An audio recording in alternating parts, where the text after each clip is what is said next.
ప్రియమైన సహోదరి సహోదరులారా, మన ప్రభువును రక్షకుడైన యేసయ్య నామమున ఈ ఉదయకాల శుభాలు తెలియజేస్తూ ఉన్నాను. ఎలా ఉన్నారు? మీ ఆరోగ్యాలు ఎలా ఉన్నాయి? దేవుని మహాకృపను బట్టి మరొక నూతన దినాన్ని మన జీవితంలో దేవుడు పొడిగించాడు. అందును బట్టి దేవునికి కృతజ్ఞతాస్తుతులు చెల్లించే వారమై ఉంటున్నాం. సమయంలో ఈ దిన ధ్యానాన్ని మనం ధ్యానం చేస్తున్నాం. జకర్యా గ్రంథం 1వ అధ్యాయము 3వ వచనం చివరి భాగాన్ని నేను చదువుతాను. మీరు నా తట్టు తిరిగిన ఎడల నేను మీ తట్టు తిరుగుతానని సైన్యములకు అధిపతిగా యెహోవా సెలవిచ్చుచున్నాడు.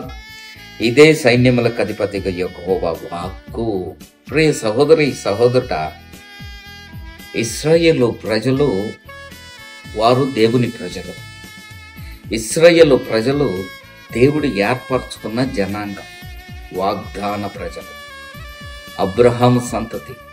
అబ్రహామును బట్టి దేవుడు ఇశ్రాయేలు ప్రజలను ఏర్పరచుకున్నాడు. అటువంటి దేవుని ప్రజ వారు దేవుని వైపు తిరిగి, వారు నిత్యము తిరిగి అన్న మాట దేవుని మీద, జీవం కలిగిన దేవుని మీద ఆధారపడవలసింది పోగొట్టి, వారు దేవుని మీద ఆధారపడటమే కాకుండా దేవుణ్ణి స్తుతించేది పోగొట్టి, జీవం కలిగిన దేవుని కొరకు సాక్షులుగా ఉండవలసింది పోగొట్టి, వారు విగ్రహముల వైపు తిరిగారు. వారు అన్యదేవత ఆరాధన ప్రారంభించారు. జీవం కలిగిన దేవుణ్ణి విడిచిపెట్టి సృష్టిని పూజించడం మొదలుపెట్టారు. అయితే దేవుడు అవకాశాలు ఇచ్చే మహోన్నతుడైన దేవుడు, కనికర స్వరూపి. అందుకని మరొక అవకాశాన్ని దేవుడు ఇశ్రాయేలు ప్రజలకు ఇస్తూ, అక్కడ రాయబడిన సందర్భం ఏమిటంటే, మీరు నా తట్టు తిరిగిన ఎడల నేను మీ తట్టు తిరుగుతాను. దేవుడు ఇశ్రాయేలు ప్రజలకు విముఖుడై ఉన్నాడు. కనుకనే వారి పాపము, వారి అవిధేయత దేవుడు వారికి విముఖుడిగా చేసింది. దేవుని యొక్క ముఖము చాటు చేసింది. అయితే దేవుని యొక్క కృప ఏమిటంటే, ఓ ఇశ్రాయేలు ప్రజలారా, మీరు నా తట్టు తిరిగిన ఎడల నేను మీ తట్టు తిరిగేదను. ఈ వర్తమానాన్ని బట్టి ప్రియ సహోదరుడా, కొన్నిసార్లు ఆధ్యాత్మిక జీవితాల్లో మార్గం తప్పిపోతూ ఉంటాం. కొన్నిసార్లు దేవుని వైపు కాకుండా లోకం వైపు ప్రయాణిస్తాం, పాపం వైపు ప్రయాణిస్తాం. అందుకని నీవు పశ్చాత్తాపడి మారుమనసు పొందిన ఎడల నీవు ప్రభు వైపు తిరుగు. ప్రభు వైపు తిరుగు. నీవెప్పుడైతే పశ్చాత్తాపడి మారు మనసు పొందుతావో, నీవెప్పుడైతే ఆ క్రియ నీ జీవితంలో జరుగుతుందో, నీవు దేవుని వైపు తిరగలుగుతావు.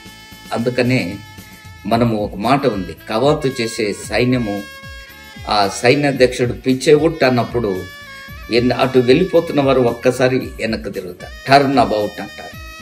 అలాగే నీ వెళ్తున్న మార్గం సరైనది కానప్పుడు, ఎప్పుడైతే నీవు దేవుని వైపు తిరుగుతావో ఆయన నీ వైపు తిరుగుతాడు. అప్పుడు నీకు మెండైన దీవెనలు, దేవుని కృప, ఆశీర్వాదం, రక్షణ దేవుడు నీకు అనుగ్రహిస్తాడు. ఇకనైనా ఈ ఉదయకాల సమయంలోనైనా నీవు దేవుని వైపు తిరుగుతావా? ఆయన వైపు తిరుగుతావా? నీ వెళుతున్న మార్గం సరైనది కాదని, లోకానుసారమైనదని, పాపపు ఇష్టమైనదని నీవు గ్రహించిన ఎడల నీవు ప్రభు వైపు తిరగాలి. చిన్న కుమారుడు ఎలాగైతే తను వెళుతున్న మార్గం సరైనది కాదని బుద్ధి వచ్చిందో, తండ్రి ఇంటి వైపు తిరిగాడు, తండ్రి సముఖం వైపు తిరిగాడు. తండ్రి కూడా చిన్న కుమారుని వైపు తిరిగాడు. కృప దొరికింది, పోగొట్టుకున్న ఆశీర్వాదం మరలా దొరికింది. ఈ వర్తమానం వింటున్న సహోదరుడా, ఒకవేళ ఇకనైనా ఈ ఉదయకాల సమయంలోనైనా నీకు దేవుని వైపు తిరిగితే ఆయన నీ వైపు తిరుగుతాడు. తలలోచు ప్రార్థన చేస్తాం. పరిశుద్ధుడా, మహోన్నతుడు అయిన దేవా, మీ పరిశుద్ధ ఘనమైన మహోన్నతమైన నామానికి కృతజ్ఞతాస్తుతులు చెల్లిస్తూ.